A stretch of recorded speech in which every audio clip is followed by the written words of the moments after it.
Welcome to the I'm Such a Pisces podcast. We're two friends taking an explorative journey into all things astrology and a little woo. I'm Christine. I'm a creative, intuitive counselor and coach, and astrology enthusiast. We Pisces like to wear all the hats. You can find me on IG at The Dreamy Piscean. And I'm Shelby. I am a licensed social worker, a big feelings person, and a light skeptic. Here to learn all the astrological things. You can find me on Twitter at Shelby Tweeting, and being a Cancer rising on Instagram at Shelby Cooking Things. Welcome to our show.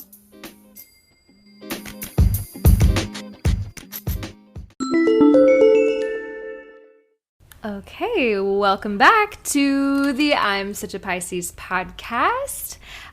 We are here. I'm Shelby. And I'm Christine. And we're back to recording virtually. Christine is trucking through it. You know, got the COVID. Finally, it got me. It got you. It got me, you know. I thought I was going to get away, but it got me.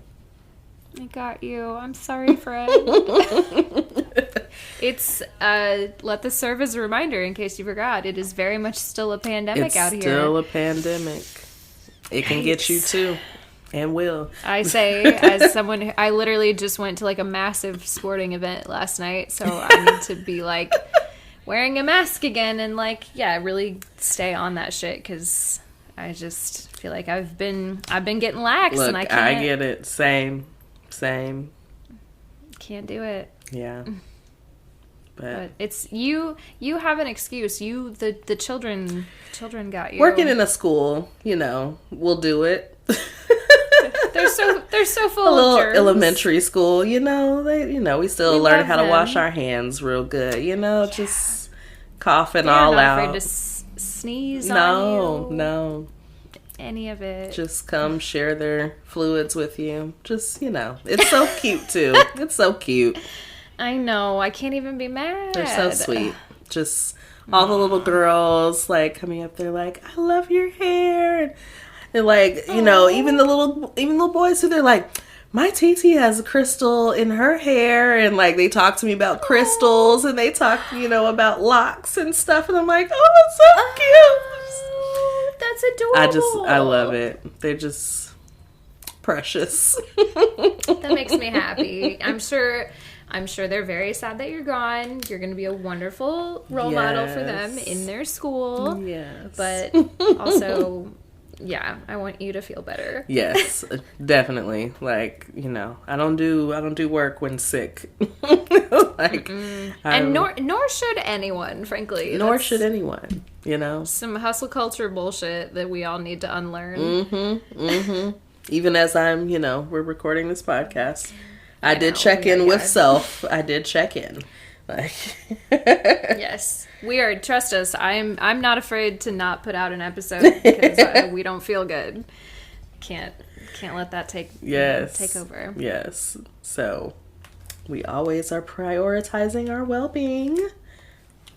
Yes. And I have had enough alcohol for both of us today. So yes. I had a party lunch.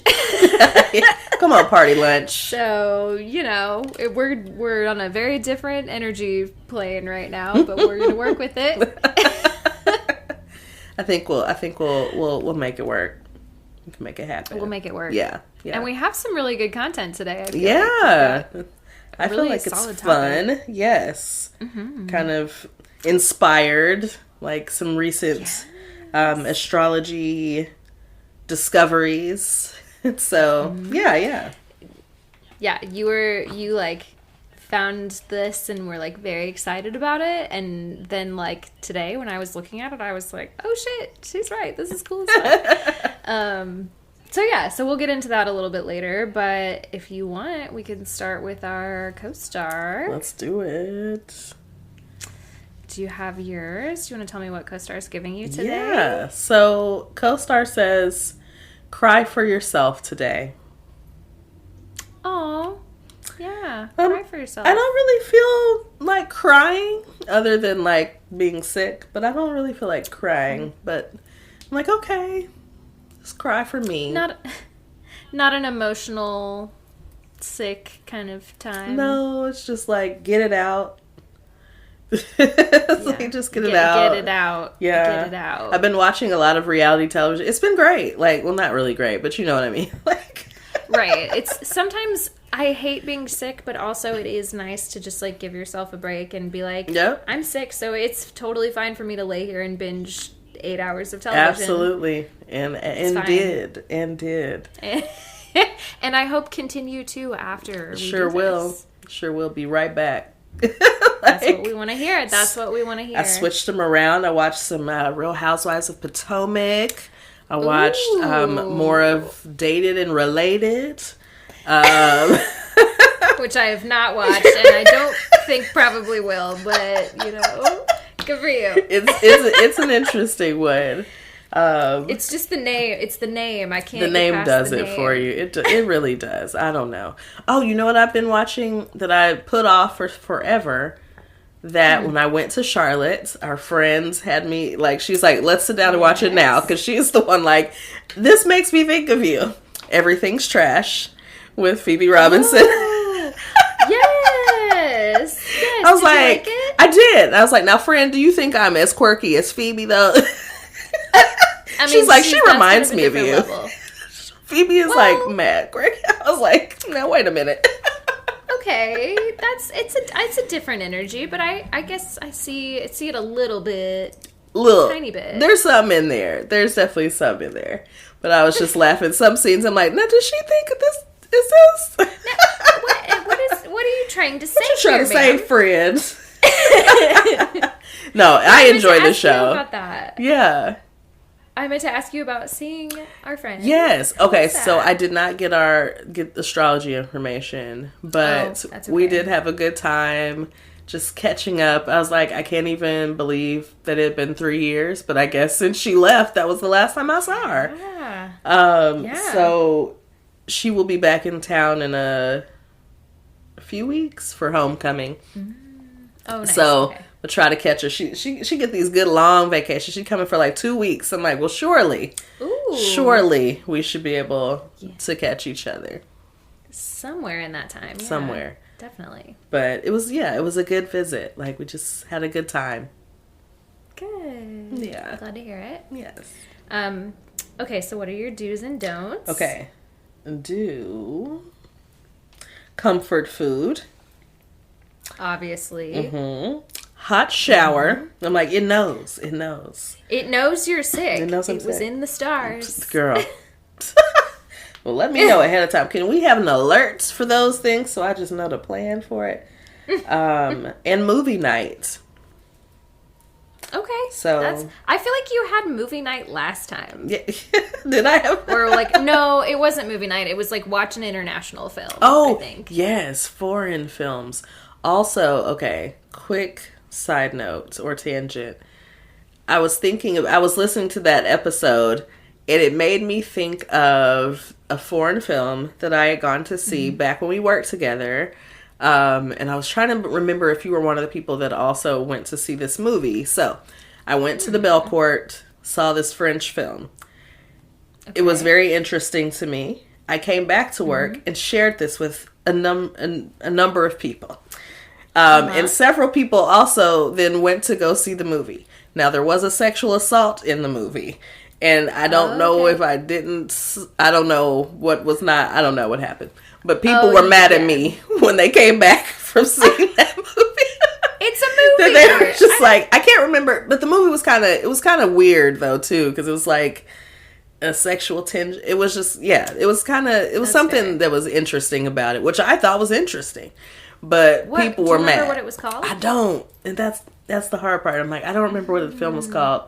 But I was just going to be like, if you could remember any of that, maybe you went to see it, but maybe you didn't. There were a few people that were just mad. I did. Okay. I don't think I did. Because they were like, oh my God. And I was like, I didn't know that you were going to be traumatized. Like, yeah, I don't know. The world is a traumatizing place. Yes. I kind of just have to prepare for that. I feel like I hopefully would not have been one of those people.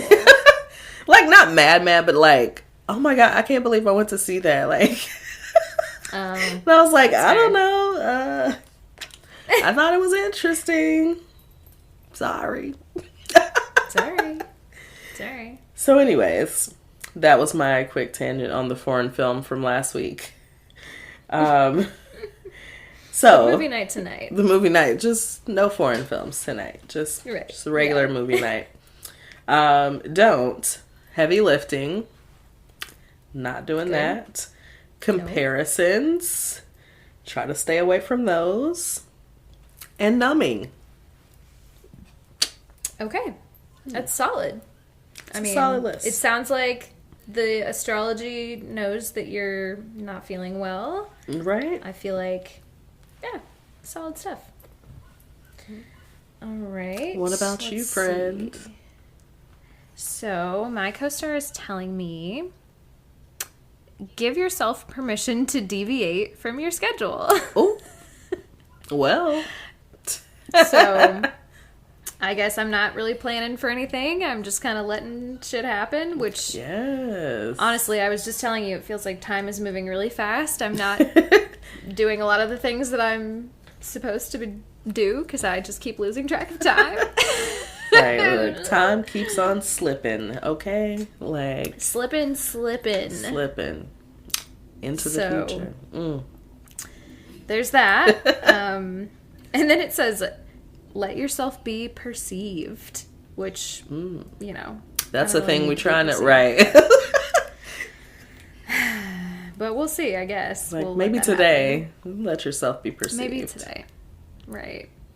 My do's say crosswords, reading groups, and charades.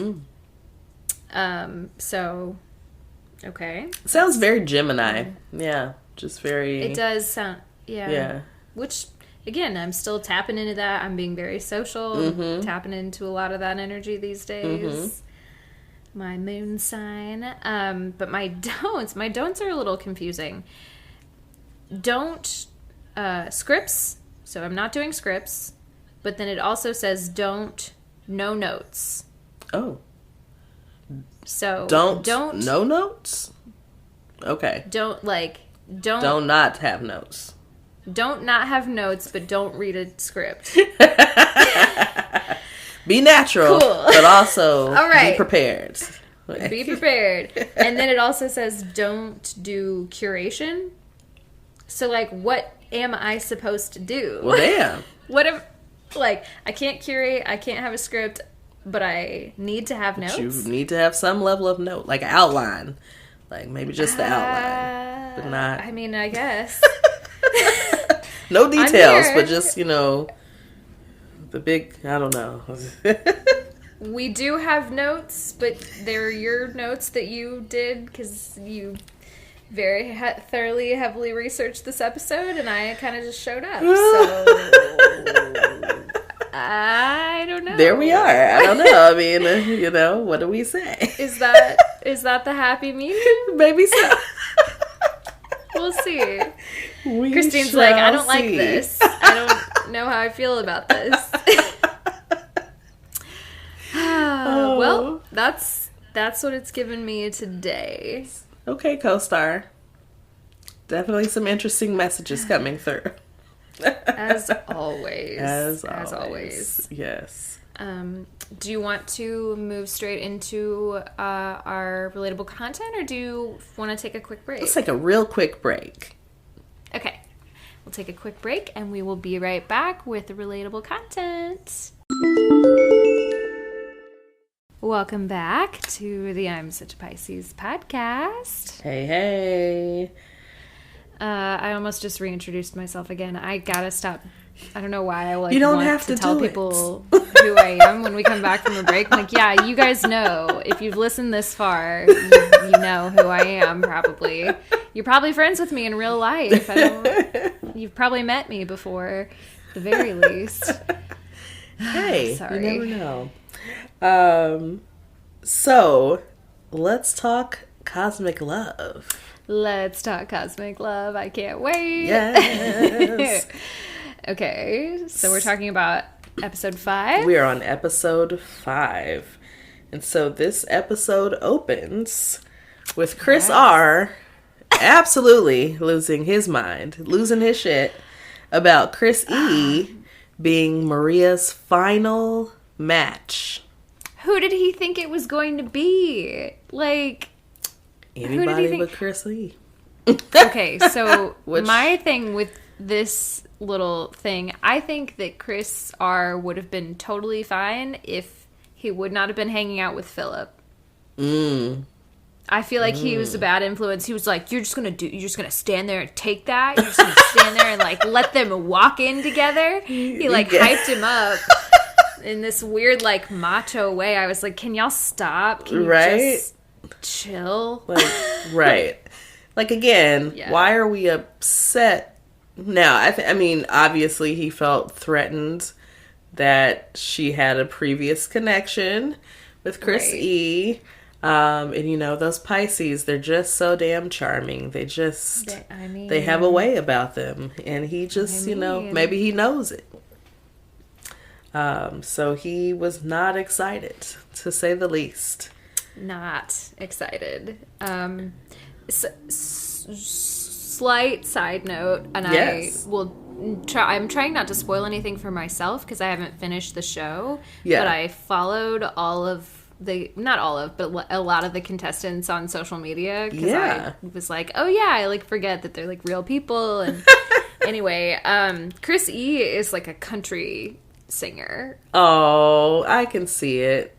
Look, can't you see it? Just, you know, does he live in Nashville? Is he? It wouldn't surprise me. He feels like he fits in very well with the vibe. He's got the like, you know, we've already talked about. He looks like Captain America, right? The Walmart version, as Shelby said, the Walmart version. I did say that, and I mean, good value.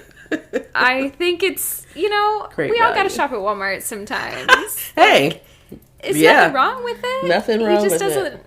He's not a Chris Evans, but he's cute. He's still, yes. You know, I mean, sometimes you buy a dupe and you hardly tell the difference. Like you know, we love a good knockoff. Okay, listen, who has the money? No one. And, you know, we're out here rooting for the Pisces men because we know no one else will. No one else. Look. But yes. Sorry, that was a big but for, like, not really an immediately, I was like okay, immediate. Where are we going? Yeah, no, it wasn't. It's okay. That was bad. Everybody's brain's moving a little slow today. That was a bad segue. So, the next thing of note here is that we talked about this a little bit last week, but Darren and Teresa connect. What did you say in the episode a couple weeks ago? They made a lip connection? They made a lip connection. Oh, well, no, that was Anna and Noelle. You did say that about them. Lip connection. Now, Darren and Teresa are making a different connection. They're making other parts of their a body hip connection. Like, God, that was. I don't know why. I want to edit that out. I don't know why I said that. But yeah, they're fucking. They're very fucking, clearly having sex, girl. So the quote here was from Teresa was, "I felt something with Darren I didn't feel with Noelle." And I was like, "That's right, girl. You felt that dick. Like, you got the D, okay? Like, you felt it. You felt it, girl. You felt it. Scorpio to Scorpio connection. Hello. It was strong, wasn't it, girl? We know. We know. You know about them Scorpios. So they have solidified their connection. They have. And our elements visit the astro chamber. And the astro chamber reveals some information about their Venus and Mars signs, gives a little background on our Venus and Mars, and sends all the elements on their group dates. Yes, the group dates are interesting to me. Because I feel like at night you get these people like paired up, and then there's all this tension, especially talking about like Chris R and Chris E. Yes. And then they all go on a little group date together, and it's so cute and fine, and everybody's like, right? we don't even remember what happened last night. Somebody got in a fight. No, we're fine. We're just great. best friends. Everyone's having a great time together. Yeah, so I think Maria and her dates went rock climbing, which they had my girl, out here, but her nails, I'm like, no, no ma'am, because I wouldn't, no. Because you need to grip. They didn't check in with these people ahead of time to tell them what the dates were going to be. Because we'll get to that. But yeah, there were other things. Climbing were not. No. Yeah. I'm like, don't have my girl out here like this. Like, that's just not good preparation for that kind of activity. And I feel like that makes it dangerous for her. And I wasn't here for it. Exactly. Exactly. Like, there are lots of things that you can do earth-wise. Like, come on. Anyways, but she had some connection with Chris R. So Chris R, she had the guys race up the rock. And he won because he was very... he was sprinting up that rock. Sprinting up that rock. Because he wanted to show her, how he felt. He was trying to prove himself. Okay. Absolutely. He is... All right. He said, Javier was doing his best. Javier was struggling, but he was trying. And then CJ is still there, and I just CJ's still there. Yeah. About him. CJ. He's so sweet. CJ, he said something on this episode, I'm trying to, play it, not play it cool, but, trying to, give her enough room or whatever. I'm like, no, bruh. She wants you. She doesn't want that. To, step up. So y'all are playing different games. So that's why, it's about to be over for you. In a different scenario, this might have worked out well for you, but not on a competition show. You're not competing. Yeah. And I've heard this from other guys on this show that they're trying to, take it easy, take it slow. And, I can appreciate that because I think in the normal dating world, that is not something you always get, especially with a guy, someone trying to take it slow and get to know you and, do all those things. But we're on this expedited system, right? Of dating. Right. And we're talking about getting married at the end of this. And I'm still I don't know what the fuck. That still blows my mind that anyone is even considering that. No. In the today of things, no one needs that. We just don't need it. But yeah, that's where we are. So, who else's date? I'm trying to think. Oh, well. Go ahead. I was going to say, do we want to talk about the Pisces date? So I was like, should we save the Pisces date for the end? Or not the end, but the end of the dates? Or it doesn't matter. Let's jump into the Pisces date. Because I feel like the other two were not as eventful, really. Yeah. I mean, I don't know. I guess they were, I mean, Phoebe's date was a strong man, not strong man, but the mud races. Triathlon. Right, kind of. A test of whatever. And the guys kind of broed out a little bit on that one. Phoebe was just over there kind of all right, cool. Really need you to do all that. Right. Okay. Y'all was trying to prove something to each other. She's not feeling any of them. Poor Phoebe. Yeah. Except Darren, and he's clearly not interested. Right. He's interested, but he's also very interested in Teresa. He's talking about it's a love triangle. I'm like, is it, Darren? Is it a love triangle, or is it just you and Teresa? It might just be you and Teresa. I think it's just you and Teresa. But yeah, so that's what they did. Connor played Jenga outside with his dates. And so that was a little less eventful, though he did find out that he connected on sports with Adriana. So that was of note to Connor, because he said most girls he dates don't know anything about the sport.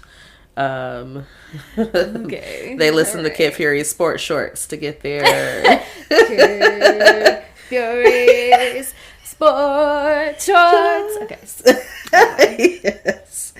I'm so glad the read is back, clearly. Yes.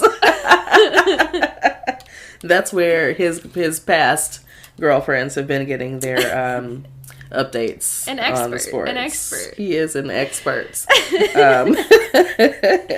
Yeah. So anyway, their dates were not as eventful as I feel like the Pisces, the water-based date. The water-based date. So, first of all, we already see Cancer Jasmine just said, I'm not even getting in the water. I'm not getting anywhere near this. Right. I'll sit over here on the dock and watch, which I felt bad for her because, like, this felt like her last chance to really, like, kind of prove herself to be, like, a compatible match with Noelle. Yeah. I think she was just already kind of, like, the vibe she was giving kind of the whole episode, which she says during the episode is like, you know, I feel like he has already committed himself to Gemini Jasmine. And the rest of us are just kind of here. And so I think she was kind of already turned off. Like, she was just not interested really in trying to get to know him more. And he, you know, I think they had that conversation with each other, which was good. But yeah, I think she's right. Yeah. I do think she's right. So, yeah. But this is kind of what you were talking about last episode. It's like, I hate to see him just like fully commit. Like, I think Gemini Jasmine is a good match for him, but at the same time, I would like to see him like branch out a little. It's get to know the other girls. Yeah. But, you know, I don't know. But, you know, it is what it is. Yeah. So we'll see how that progresses. But continuing with the dates. So they were on, so they were out on, I guess, a lake or something.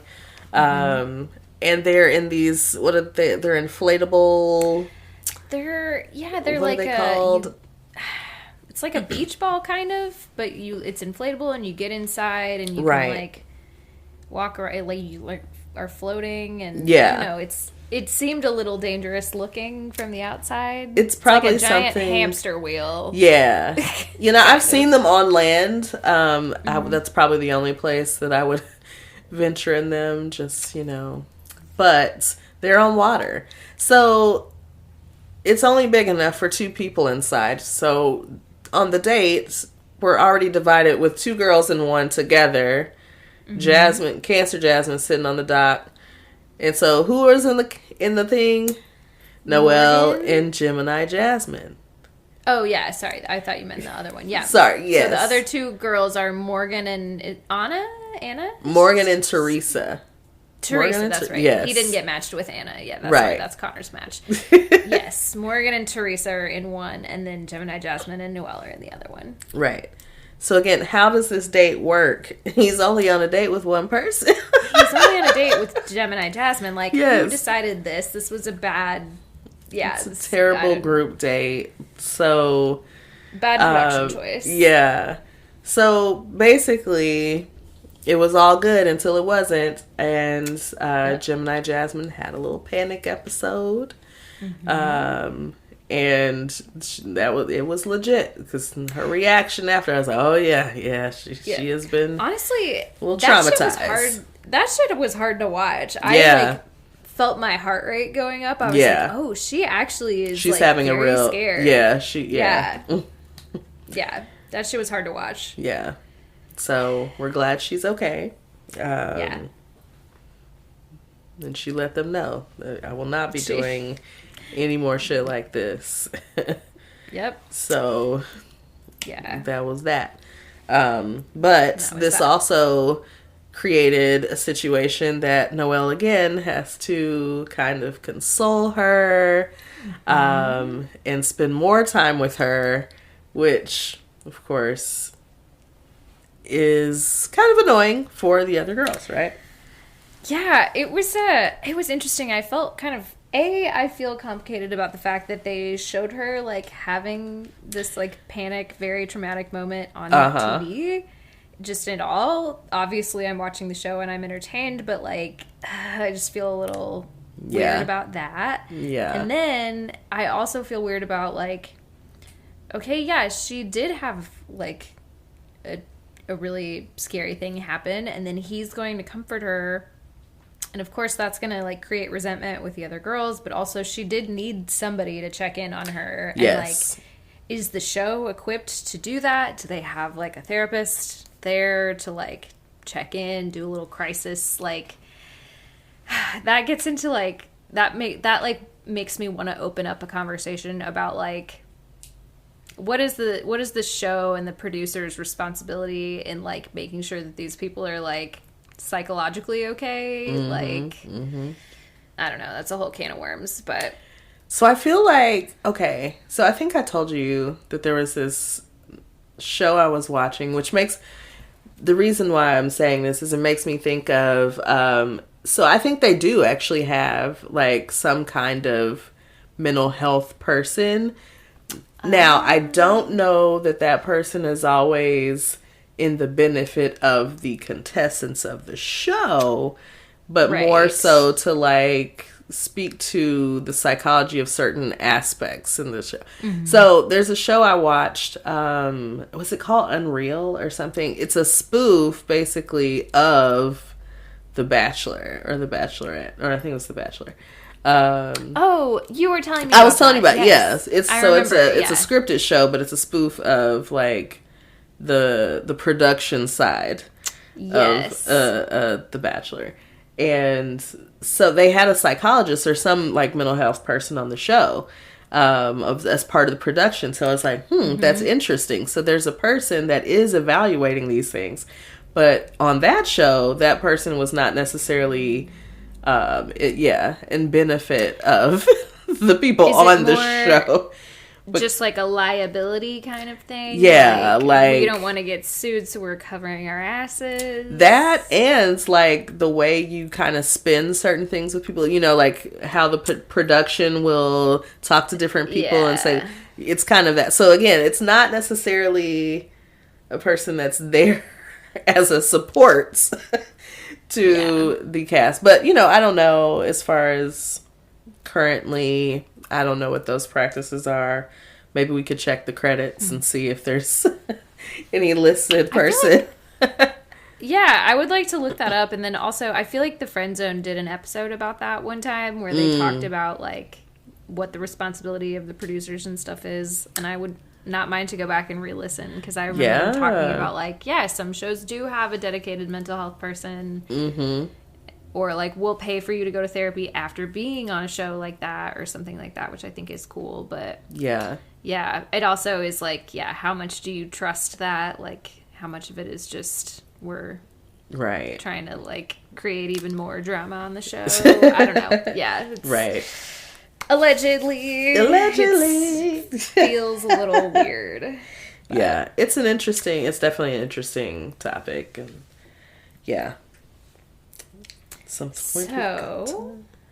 And so anyway, that Noelle is still kind of on Gemini Jasmine. That really hasn't changed. I think we both thought we were going to say something. So let's get into who the elements send home, right? So they go back to the Astro Chamber and they tell the elements it's time to send somebody home. And like when they say it's time right now. They give you no time to prepare. No time. They're like, make your decision right now. Right now. And in the Astro Chamber, you already start to see Maria having a very earth sign breakdown, of having to make a decision very quickly. She was so stressed. She was very stressed out from the moment she was just like, oh my God. Like she was losing it. I'm like, okay. And, you know, like, Phoebe's, like, looking at her like, you good, sis? Like, she's like, okay, girl. Yeah. She's everyone like, oh, my God. Everyone else was a little confused. And it felt very dramatic abrupt to me. Yes. I really like Maria as a character, but I was like, really? Like, it's not that deep. Just, I know you already are not, like, CJ, you haven't even talked to that man. I know you don't. Just send him home. But she's like, I have to make a decision quickly. Like, I mean, literally, I was like, that's exactly how I saw it. I'm like, it's not that she doesn't know what the decision is. It's just like having it being forced, the time being forced. And that's very much like earth signs, like you cannot rush them. Man, when I tell you, I'm literally married to one, and that's how it goes. It's like, don't rush me into anything, especially making a big decision. Especially, and this apparently is a big decision for Maria. Again, even though she totally already knows who she wants to send home. She's got two that she really, like, I feel like just doesn't really, she could send either one of them home and it would be fine. She could send them both at the same time. Right now. Don't make me wait till later. I'll just go ahead and send them both right now. Yes. But this is very stressful for her. So, first we find out that Connor sends home Adriana. And not really surprising. Right. You know, like she over here with Caleb. So, you know, they tried to kind of build a little something on the date. You know, all they could really build was that they're both sports fans. And unfortunately, sports is just not enough to hold you together. So, Adriana, it's goodbye to you. Hopefully, we'll find out in the after show if you and Caleb, you know, made something happen. Right. But, as we see with Phoebe sends home David. And again, so forgettable. We have not seen David on camera much at all. Not really. But I'm surprised she didn't send Caleb home. I'm also surprised she didn't send Caleb home. She's keeping him around a little longer. So I'm like, did y'all conspire with who did y'all decide to send home? Like, just break up a couple of the couples or whatever and then see what happens. It does kind of feel that way. Right. Because I'm like, why are we keeping Caleb? Because she's like, he's not all in on me. Yeah. So why is he here? Exactly. But I don't know. We'll see. Maybe he'll have a change of heart now that his boo Adriana is gone. Right. Yes. So then we come to Noelle. Mm-hmm. And as we said earlier, Noelle sends home Cancer Jasmine. Mm-hmm. And I don't think... Not a surprise. No one was really particularly upset. I think that was just kind of like, yeah, okay, great, yes. Yep. Yeah, exactly. That also kind of changes things a little bit for Chris E., who is still there. Yes. Because his other boo is going home. She's going home. And then finally, we have Maria. Which, again, this whole scene of Maria's is very dramatic. First of all, she was not immediately there. So they start filming and they're like, where's Maria? Like, where's Maria?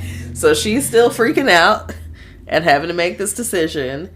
And she has already identified that it's going to be Javier or CJ in the conversation. Mm-hmm. And then she continues to break down about the decision and walks off and needs time. And so it leaves us on the cliffhanger of who she's going to send home. Mm-hmm. And I honestly cannot remember who the person was. I mean, because they're both pretty forgettable. Right. I'm like, oh man, which one did she decide to send home? So I guess we're going to find out next week. See you next week on episode 6. We'll get there. So yeah. But that's our Cosmic Love recap. Yes. I'm telling you, somebody at Amazon Prime, please hit us up. Let us do the recap. Yes. Gladly. I went to, sorry, this is a very quick tangent. I went to a Chiefs game last night. We went to a football game. And it was the only Thursday night football, like NFL game playing last night. And it aired on, apparently Amazon Prime is streaming football now. So Jeff Bezos was in Kansas City at the game that I was at last night. Oh, wow. So I should have found old Daddy Bezos and been like, hey, you want to give me a recap podcast for this show on the network? How about that? Daddy Bezos. Come on. Even though, oh my God, he's probably a fucking horrible person, but probably, you know, I'd let him pay me. I'd let him pay me. That. Yeah. For that. For that specifically. For that. Not for anything else. Right. On that note, I think I need to take a break. Yeah, let's take a break. Okay. We'll come back with our meats. All right. Welcome back. So we are jumping into the meats of this episode. The meats. We have so many. So many meats. So this week we are going to talk about astrocartography. Ooh. Does anyone in the class know what astrocartography means? Who can raise their hand if you know? And Raise I your would not raise hand. my hand because I don't think I can explain it very well because I just learned about I'm it. never the person to raise my hand. Let's just be honest. Fair. So, Fair enough. astrocartography is something that I recently came into discovery of. And did a deep dive. Went into a deep, and it was like the middle of the night, like 2-something in the morning. Always. Like Always just a rabbit hole. Just a rabbit hole. I'm like, oh, fascinating stuff. So I encourage everyone to look at their own charts and graphs. It's just, especially if you love travel. Yes. This is a great thing for planning travel or even planning relocation. So if you're thinking about certain places in the world or wanting to plan a move, you can look at certain lines and it can tell you certain places in the world that you're going to have certain kinds of experiences. And that's interesting because there are some planets that maybe we don't want to encounter. Some places maybe we want to be mindful of that certain experiences. Honestly, I'm that show. There's like a show. It used to be on TLC where people would go on and get interviewed about being locked up abroad or bad things happening to them on vacation in other countries or whatever. Which also what were you doing? That Right. That? It's like you gotta. But I would love to look at their astrological maps and see if could you have predicted that something bad was going to happen to you there? Right? Is it on a Saturn line? Right. Could be telling. So, what is astrocartography? What exactly are we talking about? Tell us. So, astrocartography is the astrology of place, aka locational astrology, relocation astrology, astrolocality, but astrocartography is actually a trademarked phrase. So we could call this locational astrology, but astrocartography is actually trademarked. Do we know who has trademarked it? I did not look up who had trademarked it. I did not. It's very interesting, right? I'd love to talk to them. Do they want to be a guest on the pod? Right. Come, talk to us about it. Yeah. So on astro.com, which is a popular site that we use for a lot of different astrology things, it's called AstroClick Travel. So everyone's got a different little name for it, but we're talking about locational astrology. So this kind of astrology is based on your natal chart, and there's a map that corresponds to where the different planets were at different points on the map, the specific time that you were born. So just like they're supportive and challenging planets, they're supportive and challenging places in the world for you. Right. Obviously, makes sense. Right. So challenging places might be your Mars, Saturn, and Pluto lines. These are areas of growth. Venturing to these planetary lines that are more difficult are areas to learn lessons and to focus in on those particular energies in our lives. So even if you're not on a planetary line, you can still feel the orb of influence up to 400 miles from the line. Oh, that's a long way. Right? So there's a lot of crossing and intersecting. vibrationally, the energy lessens the farther you move away from the planetary line. So the closer you are to that line, it's going to be a little more strong, more intense energy as far as those things that you're learning. And there are also crossing points where when longitudinal and latitudinal lines cross endpoints that target on a specific point on your map. So when planetary lines are close or they're crossing, they create an entity. And so those multiple lines tell a deeper story. So very, very interesting. Did you see any... I'm skipping a little bit, but just wondering if you saw any places on your map that... like where your Mars, Saturn, or Pluto lines that you've ever been that were challenging places for you? Did you see anything that made like a connection? So I'm thinking about that now. There's a lot of places on here. I don't have, especially in the United States, I don't have a lot of like cross points or like, particularly challenging ones in the United States. Yeah. There's a lot of them outside of the U.S. that seem like this would be a weird point to be. Let's see, what did I write down on my... I wrote a few of them down that seemed notable. Yeah. The Saturn lines particularly...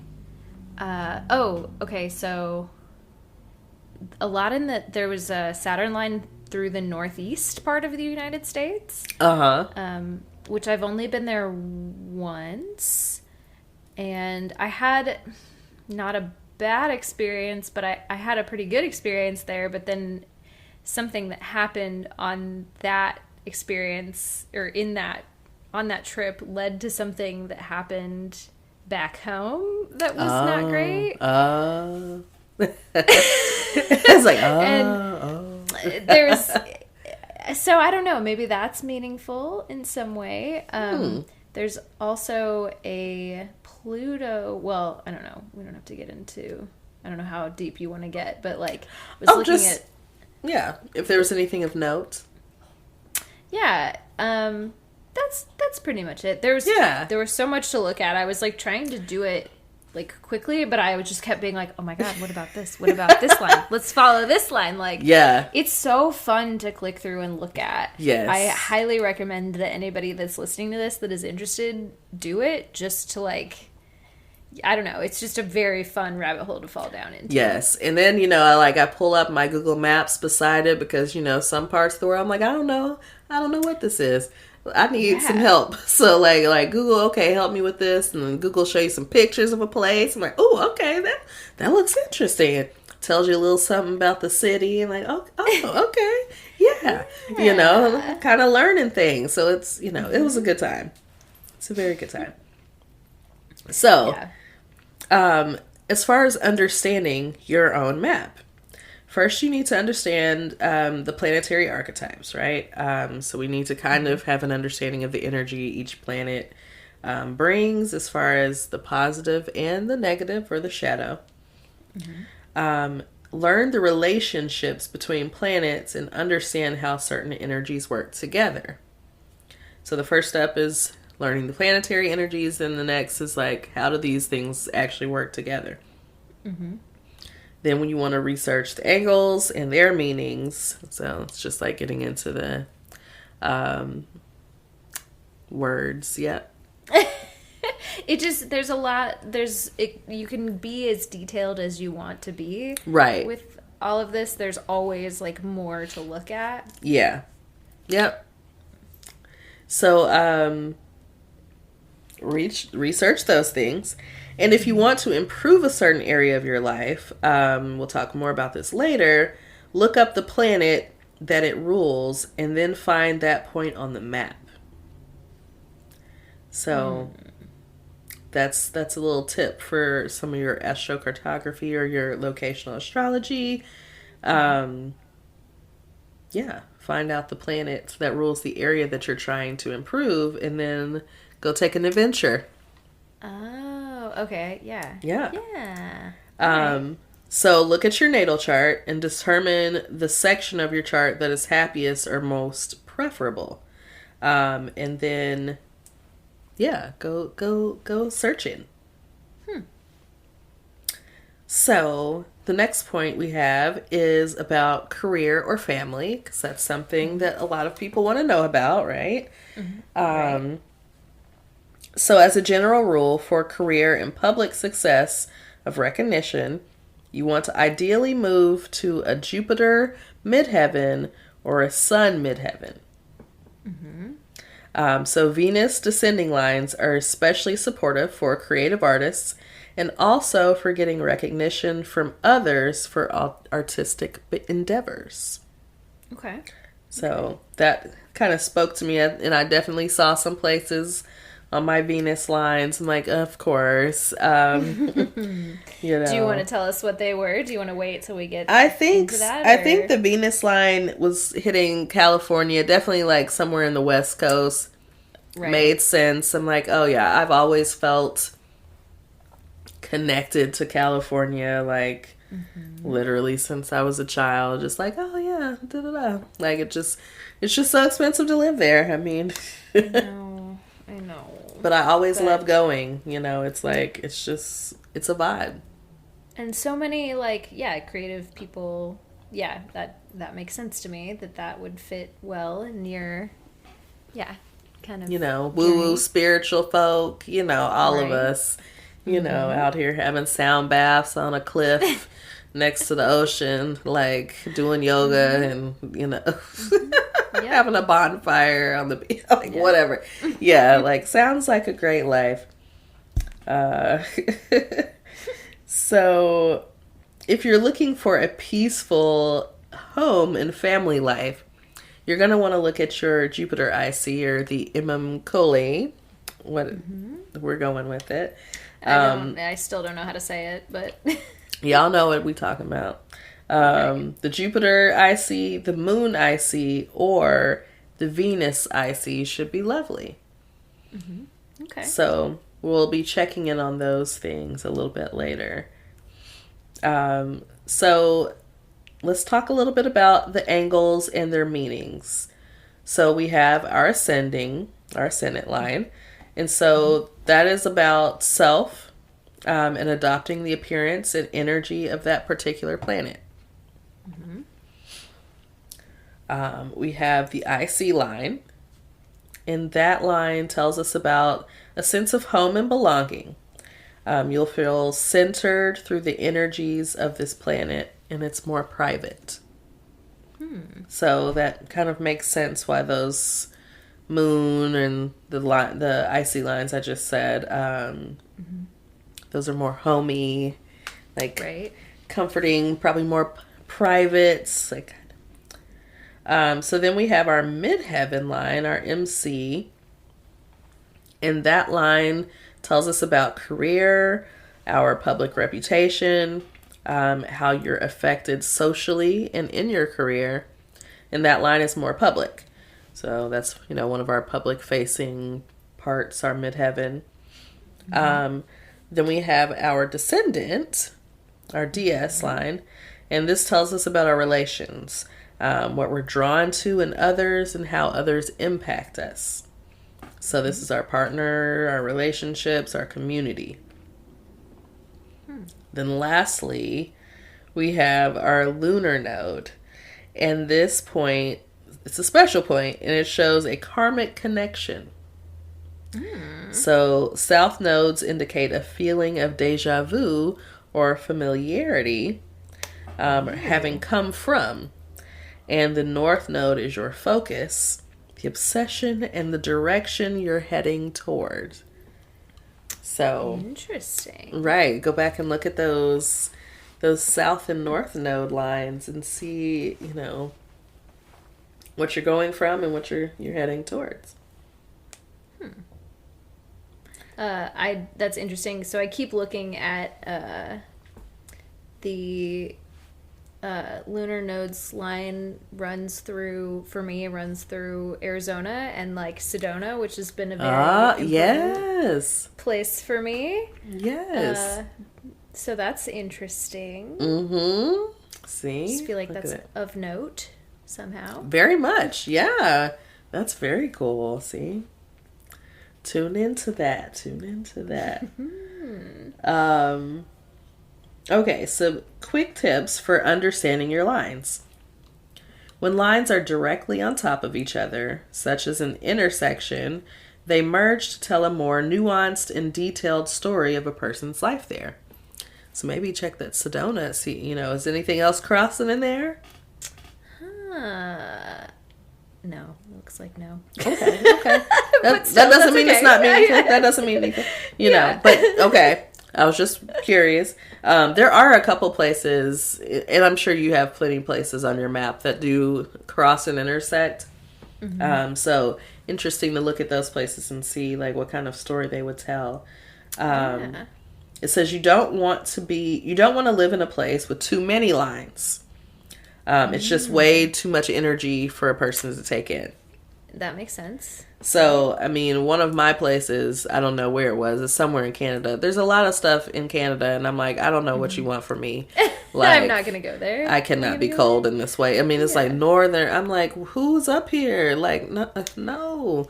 I have a similar place where, like, all of my lines intersect at some point in, like, the part, like where the Bering Strait is, where it connects Alaska and Russia. Uh-huh. It's like up there on like the most eastern part of Russia, and I'm like, I looked it up because I was like, do people live there? Like, what's going on there? And I'm just like, yeah, that seems like a very chaotic place. Like, I can't. It's like, there's a lot of running lines through there, going all in different directions. It feels it's so. I mean, the visual gives you enough, right? Like, this looks like too much. Too much. It says if there are no lines around a place, that means the energy in that place isn't supportive or challenging. It's a respite of sorts. But it also means no growth or expansion happens there. So it may be better to travel or relocate to a more supportive planetary line to receive the maximum benefit. Interesting. So yeah, so those places that there's nothing there, maybe just neutral zones. Like, hey, maybe a place that you visit and hang out, but maybe a place that you don't spend a lot of time because you're not going to grow or regress. Like, you're just going to kind of be stagnant. See, that's interesting because that is Nashville for me. There is nothing. There's nothing running through Tennessee or, like, any of the states, like, directly touching Tennessee. There's, Ooh, see, yeah. Very interesting. That feels meaningful somehow. Yeah, like so I saw a couple of my lines actually. I don't think they ran directly through Nashville. Well, there's one I think that does, but I can't. Anyways, I don't think there are any that run directly through Nashville. There's some that come kind of like within that radius. Right. But the ones, it's like Nashville, I think it's a Saturn line and a Jupiter line. But I'll confirm. But yeah, like, it's like, oh, okay, so expansion through hard learned lessons. Sounds right. So, how about we take a quick break? And we'll jump into the planetary energies. Okay, yeah. There's a lot to talk about with the planetary energies, so that sounds good. Okay. We will take a quick break and be right back. Welcome back. We are getting into part 2 of the meet. So, Christine, what do you got for us? So, we're going to talk a little bit about the planetary energies. So, you're looking up your lines. You're like, okay, what are these lines supposed to be telling me? So we're going to talk about the planets a little bit. So you have the sun line, and the sun represents integration, wholeness, and self-realization. It's the key to our actual being, the connection with the most alive form of energy that is available to us. With its assistance, We develop sovereignty in our dealings and appearance and gain self-confidence and true independence. The sun lines have the strongest energy centers in the global horoscope. Every one of its lines leads to the source of a life force, optimism, and renewed vigor. The house in which the sun is found is seen as the life path in an individual's birth chart. And there, we recognize tasks and themes whereby our personalities unfold. The sun lines on the astro map put us in touch with these basic premises and motives. These assist the process of self-discovery and offer at times of new discoveries the opportunity for genuine self-realization. Male energy becomes especially dynamic where the sun rules. This is much more energy for satisfaction in all daily activities. The ego appears strong, and there is a danger of overestimating oneself and appearing arrogant and irresponsible. Interesting stuff, right? Like, so, yeah, like, overall, sun lines, positive effects, right? Right. Big, universal energy, just good vibes, basically. Good vibes.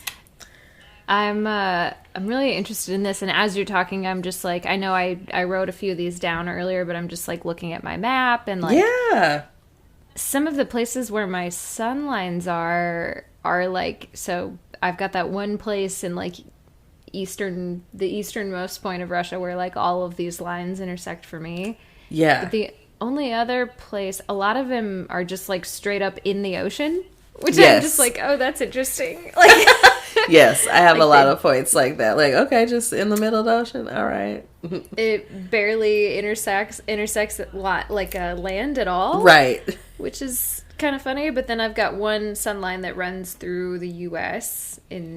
It's like kind of the western section of the U.S. Yeah. Which I think is cool and interesting. And yeah, I'm just like, oh, that feels right. Like that tracks for me. It's warm. It's sunny. It's, yeah, I could see it. So I know I didn't ask us to look at all the sun lines for our points of interest, but we looked at our sun ascendants, and mine, hit like Vancouver, British Columbia, like no real like direct hits in the United States, but I had Portland, seemed to be like, in that radius.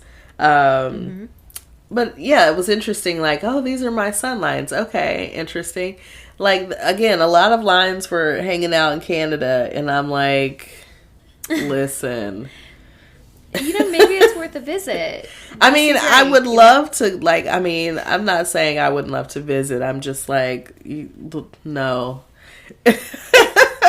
It is cold up there in a way that is, not something I want to be a part of. I'm not made for that. Like, I just not, I have to be warm. Nah.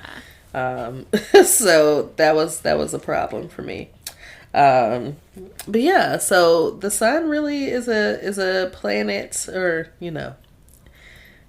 body that is kind of bringing those good energy, good vibes, and so those places are areas maybe to want to check out. Yeah, I'm curious about. I do also have a few lines that run through Canada, and I'm interested in it. So yeah, this is definitely going to be like, I'm going to consult this map from now on every time I like am ready to go on a trip. Seriously. Like, it seems like a really fun way to travel. Like, just kind of, let's think about the kind of experiences we want to have, right? Like, if I need to go get some work done, like, maybe I'm looking at, like, a Mercury line, or, you know what I mean? Like, or a Mars line. Like, let's get into some action. I think one of my Mars lines, it might have been the Mars Ascendant, was like, I think it went through kind of like through Denver and like through like Montana and something like that. Like, went down through Mexico. But I was reading about that and just kind of about like getting things done. It's not a place that you're gonna like have like all these beautiful experiences or whatever, but you might be just getting things done. You will just get some shit done. You just be working. You know, sometimes you need that. Sometimes you right? need to do that. So yes. So let's get into the moon. The moon. The moon. We love the moon. Apart from the sun, the moon is the most important component within the horoscope and in astromaps. Its lines are also considered of major importance. The moon's energy lines really affect the emotional and psychic domain, which creates an internal focus. And under its influences, we become aware of our past. Of interest and concern are childhood, parents, and family. We remember the past, which creates nostalgic sentiments and may tempt us to daydream. We meet the past to work through unresolved issues, which can be well finalized. Deeply hidden needs and desires are awakened through contacts with the moon's energy lines. Emotions determine action and push aside rational thought. And at times we feel and behave like a child. There's the danger to have a somewhat dreamy and too simplistic and naive view to life. Moon energy lines are great to use to initiate change or to create a new start. The effectiveness is greatly enhanced if a connection is made to the appropriate place during the corresponding moon phase. So that's some real, like if you can get there during the specific moon phase, like you're doing some real magic shit right there. Yeah. That the amount of times that I wonder how often, like, God, I don't know. I say this every time. There's just you can get as deep into it as you want to, but like anytime I have gone on a vacation, you're thinking about like, okay, where does this place sit on your planetary lines? Where does this place, like, what is this time of your life? I don't know. There's just so many layers to this shit. It's kind of overwhelming sometimes. And you can zoom out. You don't have to like focus in really hard. You can say, oh, look. Okay, like, again, like, I think some of the lines that are, like, good to look at and follow are, like, Venus, the Sun, Jupiter. Those are, like, fun lines to kind of, maybe Neptune. Like, I was into my Neptune lines, which makes sense. It's like, oh, yeah, of course. Spiritual centers. But yeah, just, stick with those planets. Maybe avoid, like, Pluto and Saturn, I was really interested in the Pluto lines because I was like, all right, where do I need to stay the fuck away from? Okay. Like, you're going to have some transformation. It's going to be rough. Right. It's going to be a hard... Something's going to happen. Something's going to happen. We can't tell you what. I don't know if I want anything to happen. Like, I'm just going to stay away from there. It might be bad. It might be bad. No promises. Listen, like, that sounds like places to stay away from. All right, just write them down. Like, all right, I'm good on that. Yeah. Okay, so let's talk about Mercury. Mercury. So the 4 main energy lines, when combining with the planet Mercury, become places for communication, trade in every form. Sorry. Trade. Trade. Whatever kind of trade you are thinking about. And every form of human contact. The idea is to communicate with others, form new contacts, and expand one's knowledge.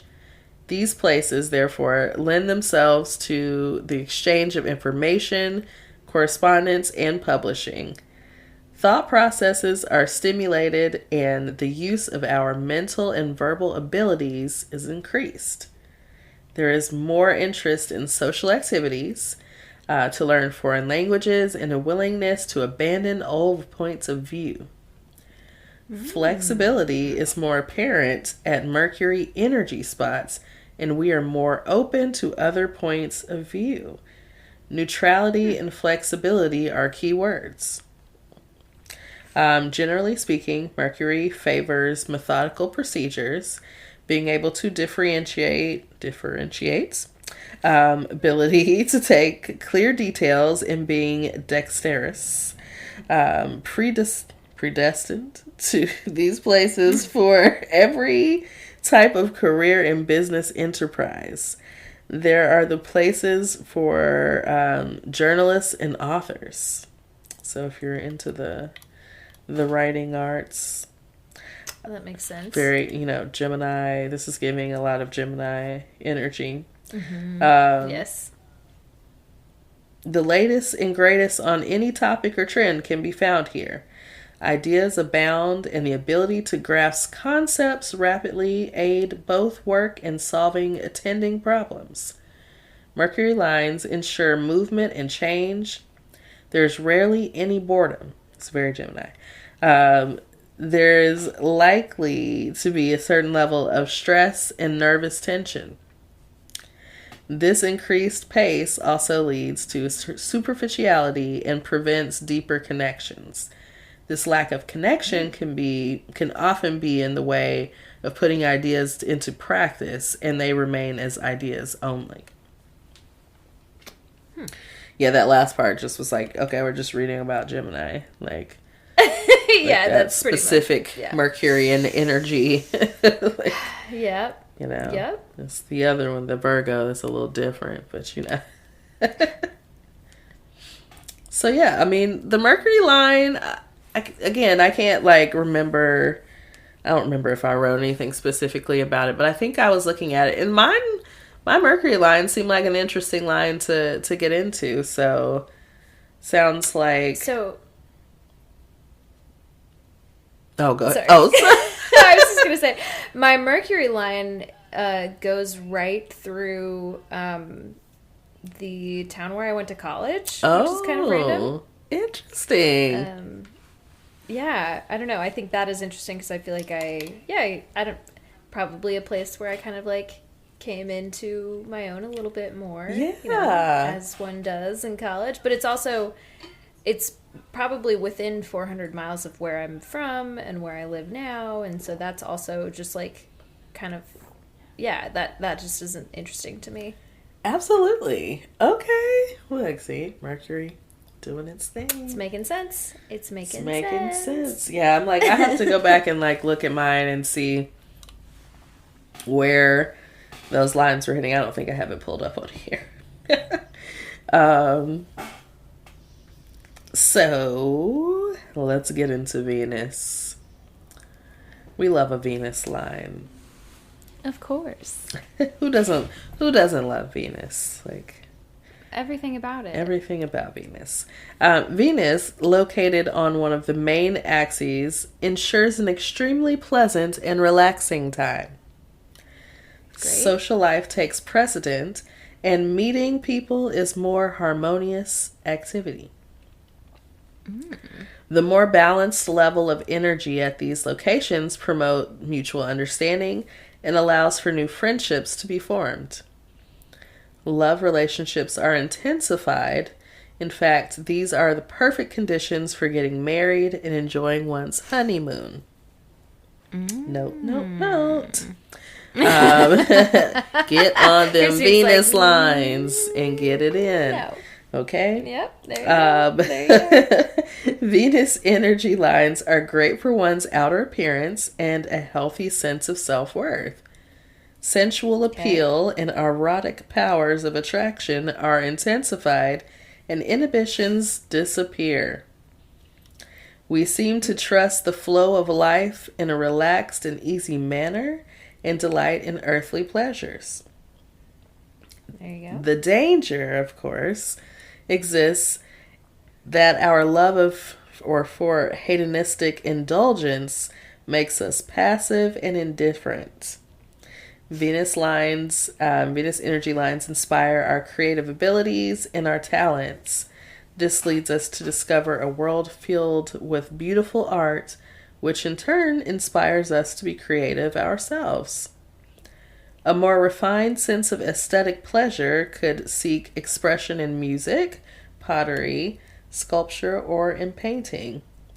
And in these regions, the fashion and design industry fare particularly well, as do any skilled trades.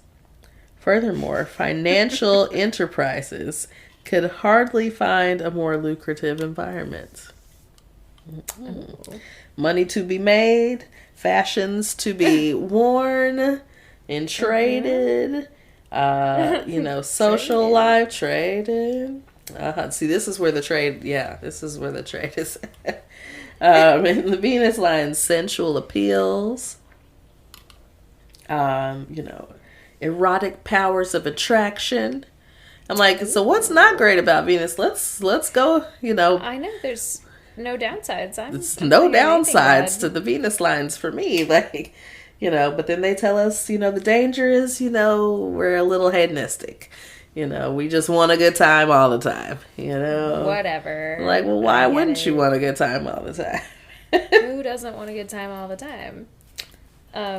Did you have any Venus lines of note as far as, like, where you should, call to have a good time? Right. You should go to have a good time? I'm like, did I write something down? I think I did. Oh, yes. Okay. Interesting lines of note for Venus, but my Venus IC line fell in the Solomon Islands, and it hit directly on Honiara, which is the capital. So I didn't know anything about the Solomon Islands. And so, again, my little deep dive today was learning about the Solomon Islands. And so now I'm like, this seems like a place I want to, like, go and visit. And I saw, like, the market, and I'm like, oh, I love, like, just the markets and the marketplace and just being out and just, it's very Venus, like, seeing all the colors and the fruits and, like, the foods and, like, all the, all the things happening in the markets, just, like, visually and aesthetically appeals to me.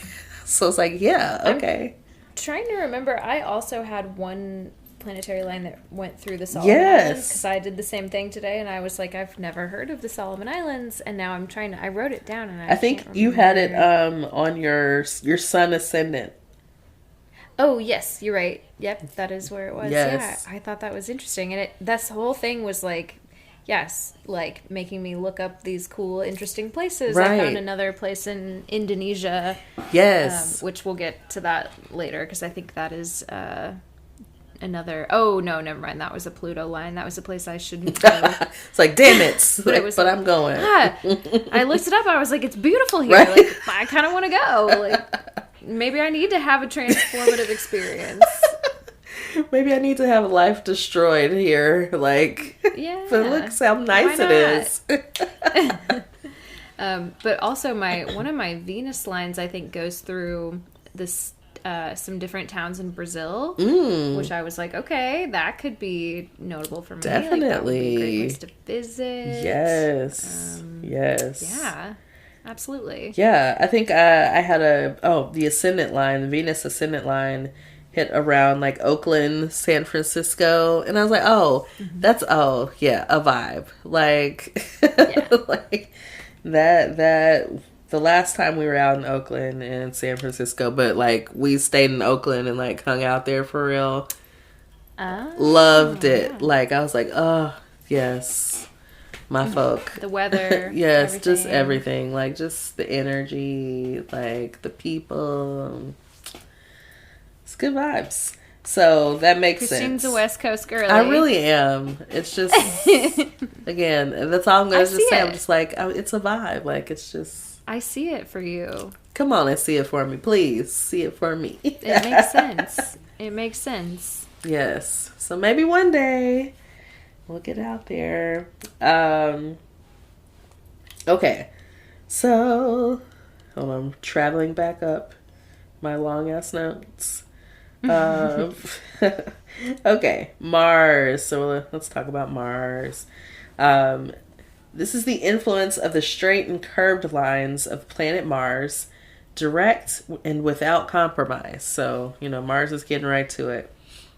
The power creates new inspiration, increased motivation, and provides the necessary impetus to turn plans and cause and projects into reality. Sorry, I was moved on. Okay. At such locations, we identify completely with the cause and prepare to fight for our rights and interests, and are not afraid of any sort of confrontation. See, Mars fighting. So you're just describing an Aries, right? Right. We're describing Aries. So you're gonna be with that Aries, energy anywhere on a Mars line. So just know this isn't a time for like play and pretty things. This is like you about to take up a cause and fight for it. So interesting. Let me see. So special emphasis, therefore, is given to self-assertion and individuality. We are enthusiastic and are happy to translate innovative ideas into practice. Competition is rife and sought because this shows us energy lines create... I'm sorry, again. This shows us how we measure up and increases our determination to succeed. Mars energy lines create pioneers and adventurers. Here, male attributes are fostered, such as being impulsive, proud, and restless. Courage, resolve, and determination are emphasized, and our role model is the hero. Our reason for being tied in with our sexuality, passion, and bodily desires. Our behavior toward the opposite sex is determined by this intensity and a fascination for our differences.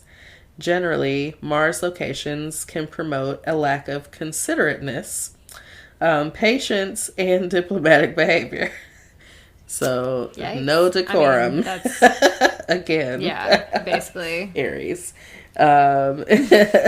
Lack of level-headedness can easily lead to accidents and injuries.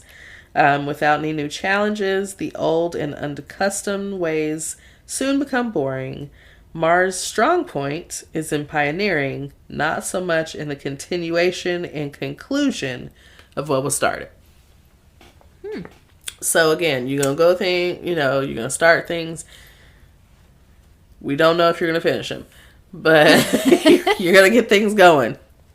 Whenever you're going to start something, you're going to pioneer it, You won't do it very politely. You might get injured. Like, you should be careful wherever you're at in a Mars line. Injuries might happen. So this is interesting because I feel like some of my Mars and Venus lines are not far away from each other. So that's sort of an interesting. I also have a Mars line that runs through the northeast United States, like particularly like Maine, Nova Scotia almost. Oh. That's interesting. Yeah. And then it looks like Canada, parts of Alaska. Yeah. Okay.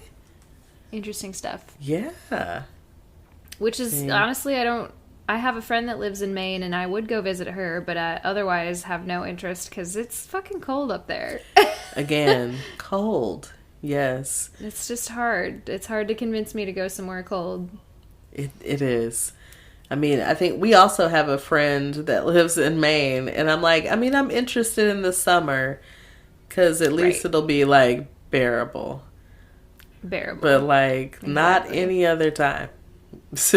Like I'm just not.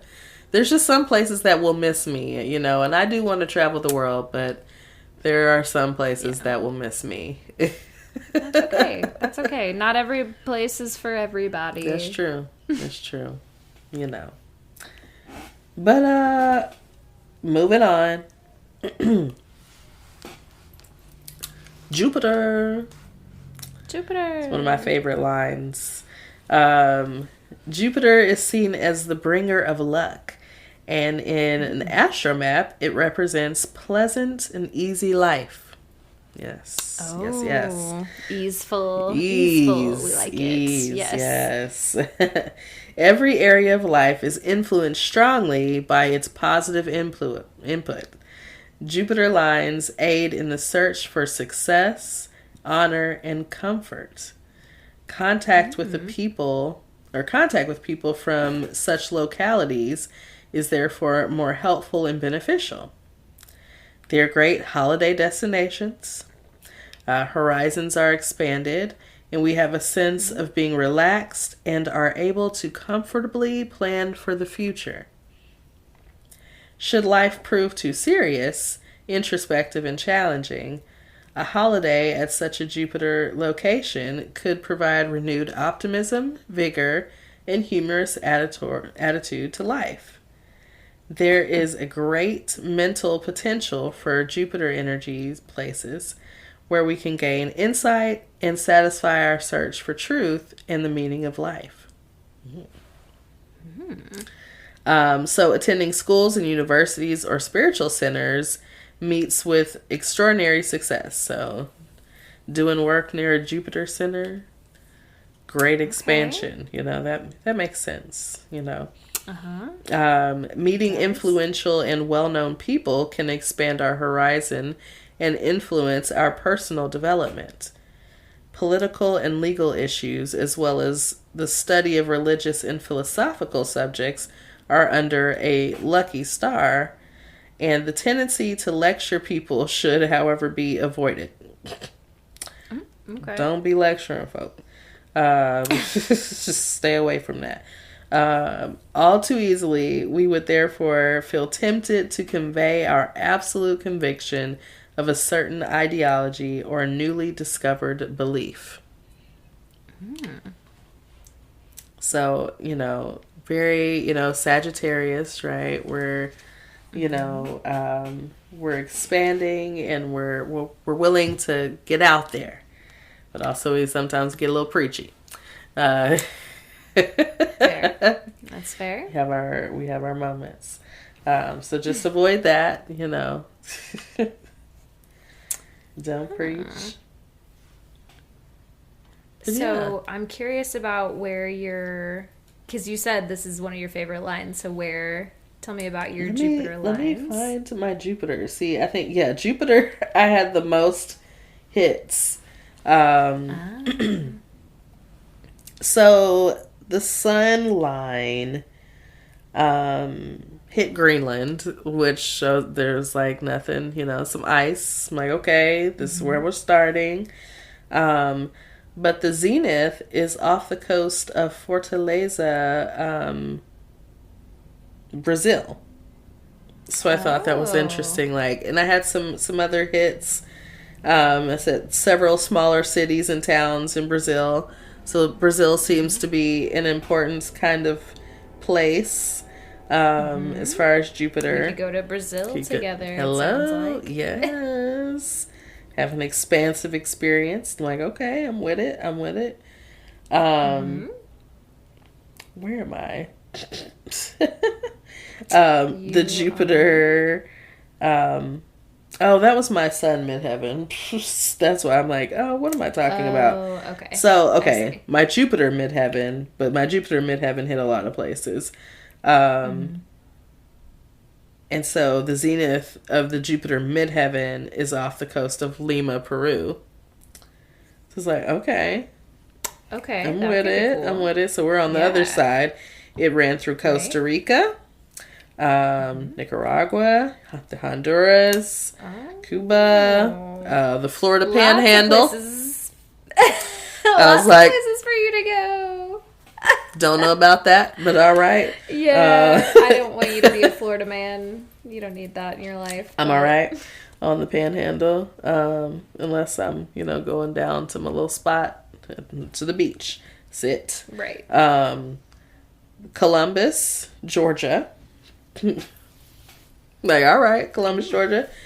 Auburn and Tuskegee, Alabama. I was like, okay, those are interesting spots. I don't know why I'm in Auburn other than for like a football game, But it's like, okay, Tuskegee has some very important Black history. So I'm like, all right, that's interesting.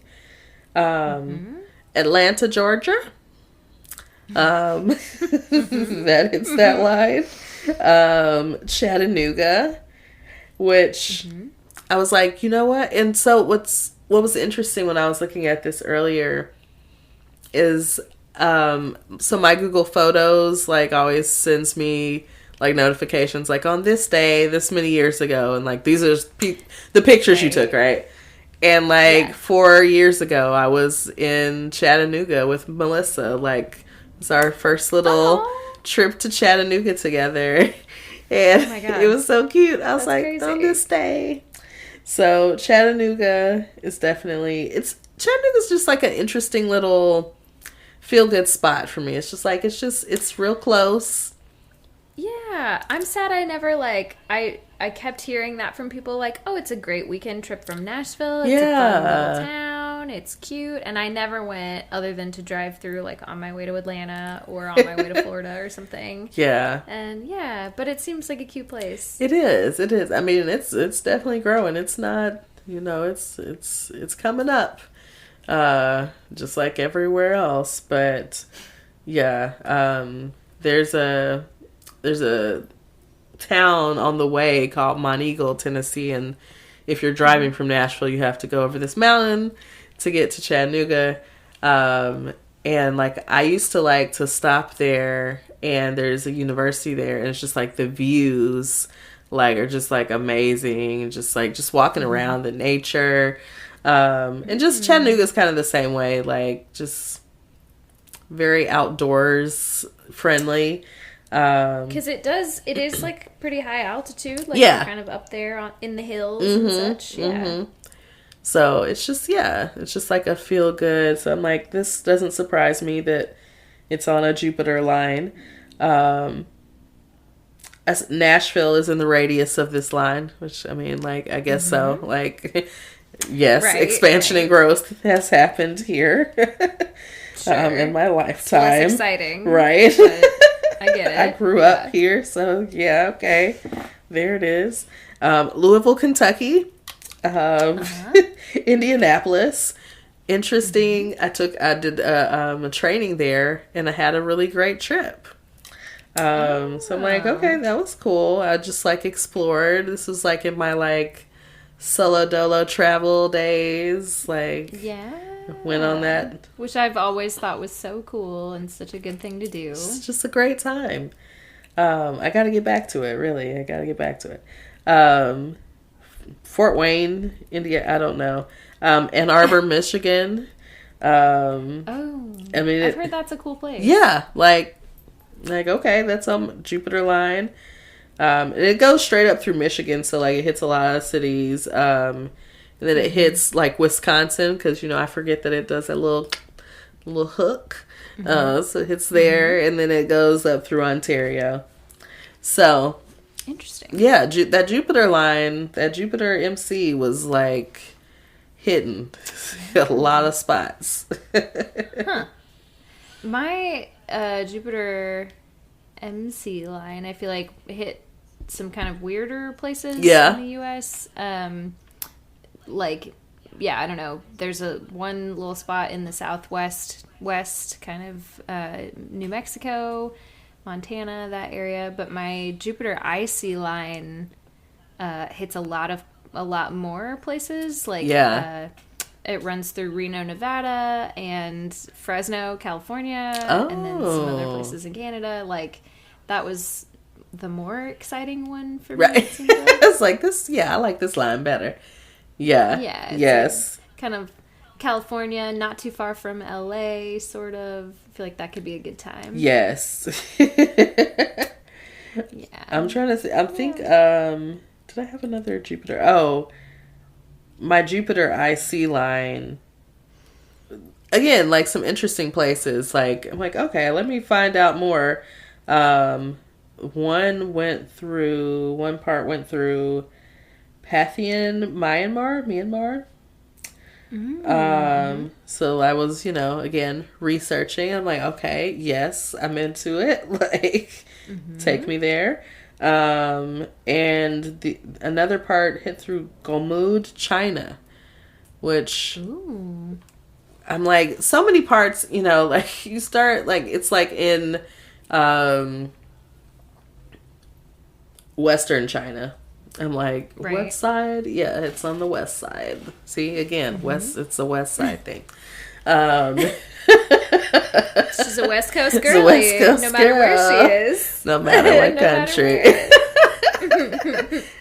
matter Yep, it applies. Look, I'm thinking about it. It applies. Yeah, so, you know, a lot of places, honestly, unless it's kind of on the eastern side of China, like, I don't know anything about it.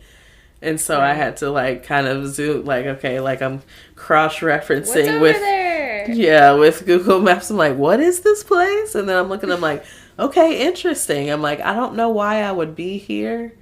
This doesn't seem like a place that, like, people are visiting for no real reason. Right, you gotta be there on, like, business. Right, like, well, there's, like, I don't have a see reason. myself here. Yeah. But it looked interesting. So. For sure. Yeah. Jupiter, you know, interesting experiences. Expansion happens in lots of ways. Mm-hmm. I like it. All right. Are you ready? Is it, Saturn. Oh, Sadrap Saturn. Sadrap Saturn. What do we got with Saturn? So, Saturn is seen as a means of correcting uncontrolled exclusivity, extroverted, and expansive behavior. So, everything that Jupiter was bringing in, Saturn is like, whoa. We got to have control. It's too much expansion happening. So Saturn is the harsh taskmaster, here to remind us of our duties and responsibilities. Right. Dad, right? Like, but you have things to do. Daddy Saturn. Daddy Saturn. Yes. So Saturn is the, last but not least, its presence confronts us with our inadequacies, weaknesses, and fears. So just, again, Sadrab energy. Who wants to think about, you know, our weaknesses and fears? You know, if we pay heed to its serious counsel, then Saturn becomes our faithful guide towards self-knowledge. Saturn localities force us to stop carrying unnecessary burdens, to separate essentials from essentials from non-essentials, and use our energy constructively. Our motivation, convictions, and principles will be severely tested at such localities. Why do I want to go? Well, sometimes it feels good to overcome a challenge, you know? I don't know. I don't know. It seems like a bad time. Like, it does. It's not sounding good so far. If we persevere, if we're prepared to persevere, again, we got to be prepared to persevere. There's energy for life changes, and initially perceived blockades and limitations could turn brick walls into bridges. Hey.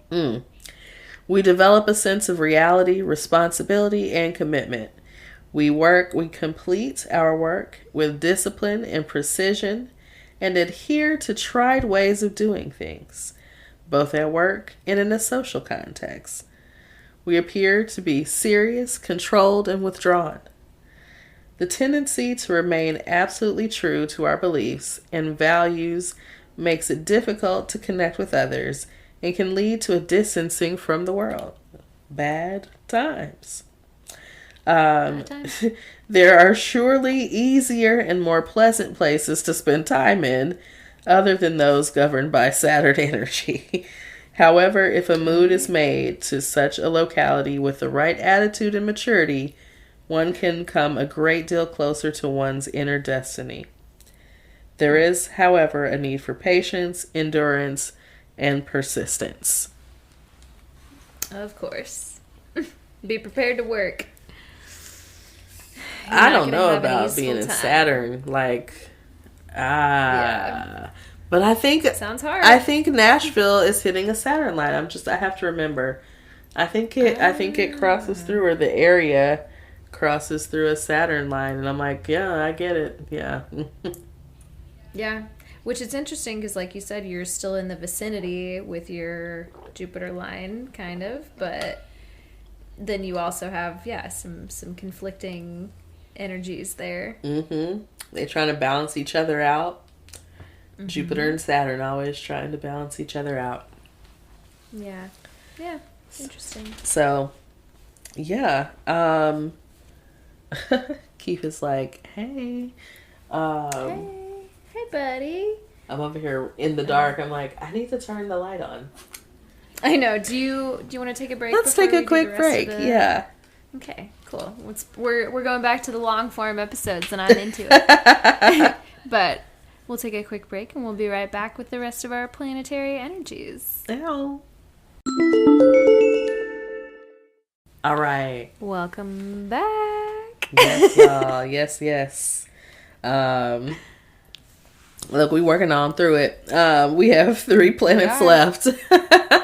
Let's do it. So let's jump into Neptune. You know, a personal fave, right, of ours.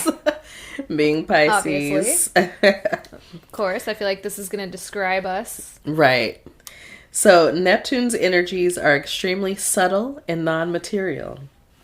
Its effects are difficult to discern and act as undercurrents, which usually escape the rational mind. Well, yes. I escape the rational mind. So much. Always. Yeah. So, in an astromap, Neptune points out regions of intense and transcendental qualities. Meditation, spiritual practices, and more contemplative lifestyle. Look, it's getting on into the evening, so forgive my reading. Also, you have COVID. You, like, the fact that you're even here is impressive. So just don't even, nobody come for Christine or I'm going to fight you. I'm like, look, we're getting through it. So a contemplative lifestyle become more intense at such localities. So these are great places for, like, a little spiritual retreat. Yes. If you're keen to get in touch with these spiritual dimensions and step into another reality, then this is definitely your place. The borders between the subtle and the material planes are never more permeable than at these locations. Ooh. Boundaries disappear. The world becomes full of secrets, dreams, and reality appear to merge. Why are we always why is Neptune and Pisces, it's all about secrets? Secrets. I feel like I'm always hearing about secrets. We love a secret. We love a little something that no one else understands or knows about. I guess. Like, we're just, we're into the mystery. Like, oh, it's a secret. Yes. Secret love affairs. Again. Secret. Whatever it is. So this says artists appreciate the inspiring and sensitive nature of these surrounds, and both romance and nostalgia can become a source of new endeavors. The subtle qualities of this higher plane promote intuition and inspire the creative process. Melancholic mood swings interchange with feelings of cosmic connectedness. So, I mean, you're going to go through the emotions, right? Like, you might get a little sad, but, but, no surprise there. Right. We're connecting with spirit. So, spirit's always having us work through things, right? Of course. So, on the other hand, these places don't lend themselves to the more material aspects of daily life. There is no solid base. So a danger exists for unrealistic thinking, and the consequences of which can be self-deceit, intrigue, and losses. Illusions and false hopes can foster a desire to escape from this world, or it can take refuge in the use of alcohol and drugs. Ooh. You're going to do the drugs when you go to your Neptune line, okay? Like, we like to Minors. escape. What does it say? I'm just looking through the places where mine are, and we booked a trip to Denver at the end of the month. And I have a Neptune line that's right through the middle of Kansas, like right through where we're gonna drive through. And I'm like, should we stop in the middle of Kansas and do some drugs? Like, Wichita? What's up? Like, hey, what's going on? Hey, listen, okay? Like, It's just cracking me up. just do some drugs, like, have an experience. You might Why have not? more than you planned for.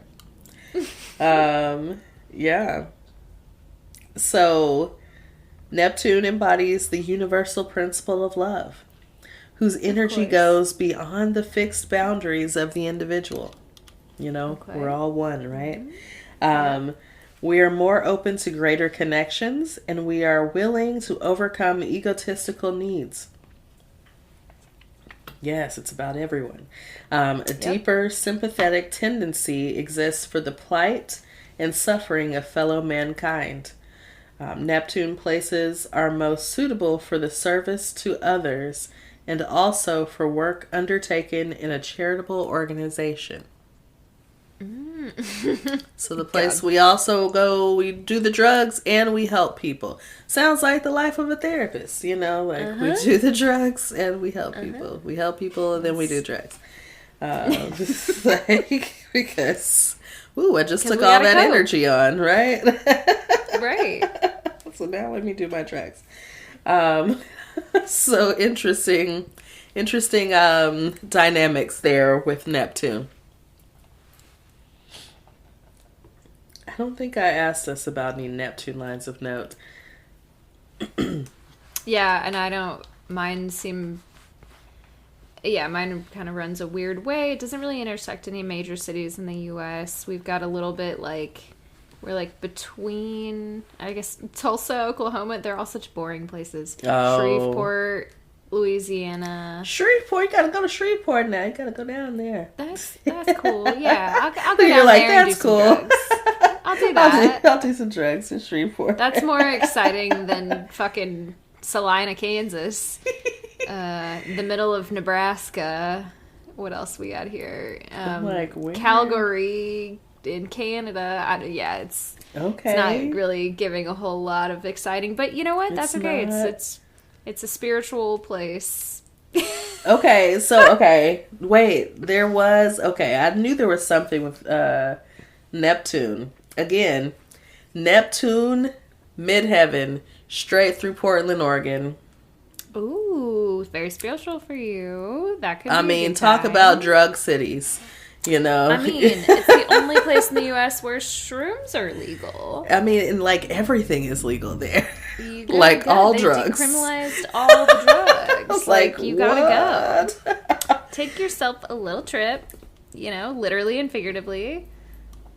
And so sounds like, you know, whenever I get there, you know, we'll be having a spiritual. So also on that line, Seattle, and Sacramento, Oakland again.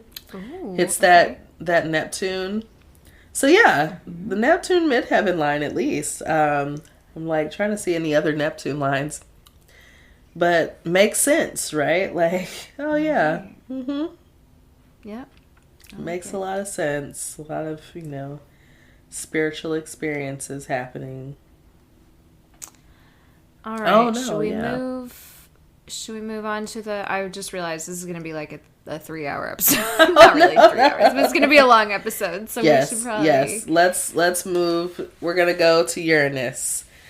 Yes. So, Uranus energy lines are ideal for... Sorry, my thing was moving. For reviving one's everyday existence. So, we're going to, you know, revitalize some things. Old paths are abandoned and we feel liberated, young and unrestrained.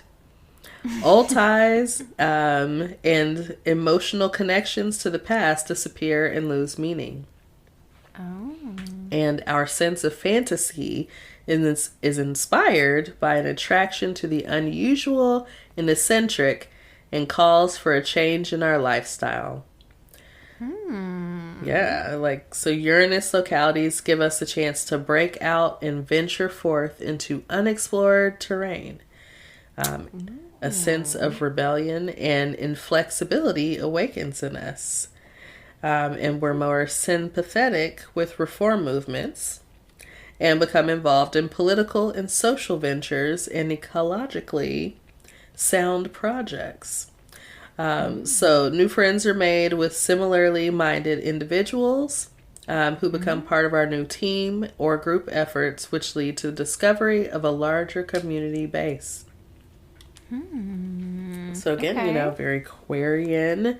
We're attracted to the eccentric, the unusual, getting that community, kind of rallying that community around us. So those Uranus lines are great for like kind of having that group with you. You're committed to your cause, your community. I like it. Yeah. So let me see, I'm skipping around a little bit. So this Uranian energy brings with it like a renewed vigor, including special effects. Ooh, special effects. Special effects. It says some explosive energy there. Again, it's Uranus, so explosive energy could be any which way. So it says established structures, true and tried ways of thinking, and old associations can be blown apart without any warning. Again, this is Uranus. No warning. It's blowing it up. It's happening. It's happening.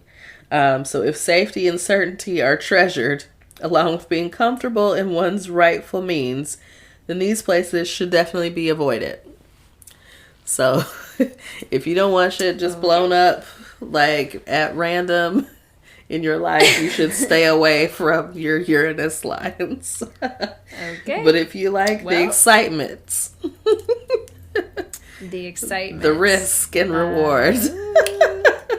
How much do I like that? I'm not sure yet. Then go hang out on those Uranus lines. It's another one I have to drive through in a couple weeks, so I'll let you know how it goes. If I come back a completely changed person, you'll know why. Right. Like, watch yourself. All right. So our last planet is Pluto. So Pluto's energy lines signify areas of greatest concentration of energy. These regions are characterized by intensity and passion. During longer stays there, certain ruptures and changes are likely to occur. Absolutely. Yeah. Energy thus released is quite uncontrollable and dynamic. On astromaps, these potent lines require careful consideration, and it's not rare for Pluto lines to be linked to significant turning points in later years. No other places make us so aware of life's constant changes and of the inevitable passing away of our human existence. Everything must eventually die in order for the new to be born. All right? Death in the Pluto places. Okay? Death. Just know something is dying, okay? Right. I'm like, okay, I might die here. Yeah. Oh, this is fascinating. You seeing some interesting places on your Pluto line? Yeah. Well, there was one there was one in Indonesia. That was what I mentioned that one earlier. Oh, yeah. The zenith of that place is there. And then it also goes through Japan, the, I guess, westernmost points of China, some parts of Russia. It's just like, it's interesting. For sure. It's like the very tip of China, a lot of Russia, and then Japan for sure, like the southern parts of Japan. Okay. Yeah. Like, which places to avoid. Interesting. Well, and I feel like they have such an interesting culture around death and yeah, like, I don't know, that's interesting to me. Yeah, that is, it's very interesting to me too. 'Cause I'm like, Like, well, I mean, maybe death in a different way, right? Like, right. What does it all mean? You may transform in a different way. A different death. um, yeah, so basically, Pluto leads us on the way to our transformation, but we must enter the labyrinth of our psyche. Submerged desires and instincts come up to the surface with the force of a volcano. So there's nothing pretty about this. This is all about power and powerlessness, passion and ruthlessness, truth and lies. Pluto forces confrontations, and it is here that we are confronted with the theme of being a perpetrator or a victim. Ooh. All right, we're on one side or the other. Wow. We gain awareness of the shadow side to our being and become acquainted with such taboo subjects as sexuality, aggression, violence, and mortality. It seems impossible to avoid extremes, but an honest confrontation can lead to an overcoming of false understandings and to a release of feelings of guilt. So that's our Pluto energy. Sounds intense. Forced confrontations, like, I mean, it's going down. But that's Pluto for you. Yeah. You know? Power struggles. Some Scorpio energy there. Yeah, big Scorpio energy. So yeah. Let's I think we hit some of these, but are there any other lines of note we want to chat about? I guess the only other one I had was, that line in Indonesia, and I've mentioned that a few times. I feel like it was like, this like beautiful part of Indonesia with all these like beaches. It's very tropical, and I was like, oh, I looked it up. I was like, what a cool place to visit. Right. Nabire, I think is. I don't know how I'm saying it correctly, so sorry, but yeah, then I was like, oh, I guess I got to be ready for some real shit to happen if I do that.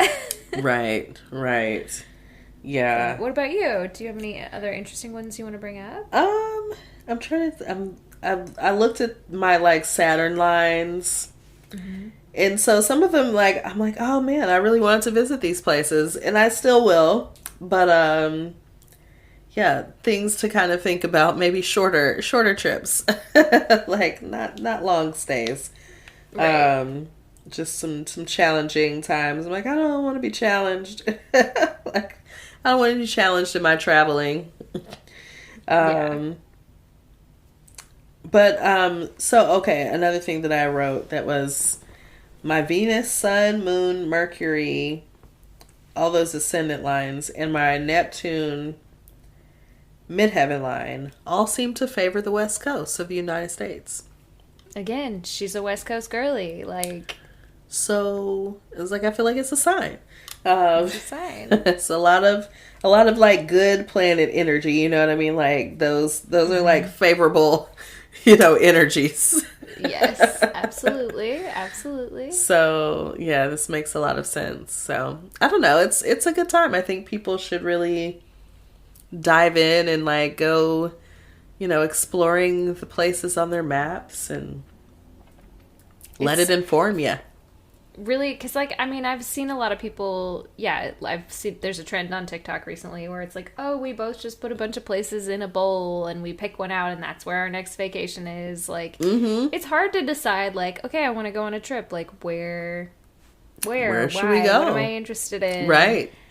And this is just, it's just another thing that really informs, what you're doing, where you're going. Yeah. It's a cool, I mean, it's, it's an interesting angle, right? Like to travel based on like certain energy. Or to know like places like, maybe this might not be the energy that I want. Like you might find that too. So yeah. I'm in it. It's been a fun one. I certainly feel like I've learned a lot. I don't have a moment of the week this week, really. Do you?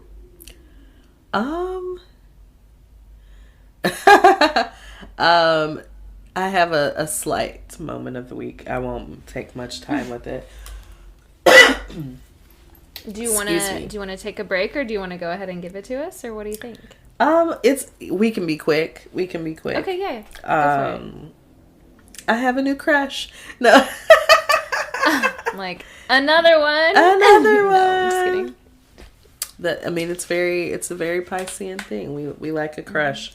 It's kind of like a platonic crush, you know. Sure. But yeah, like a admiration.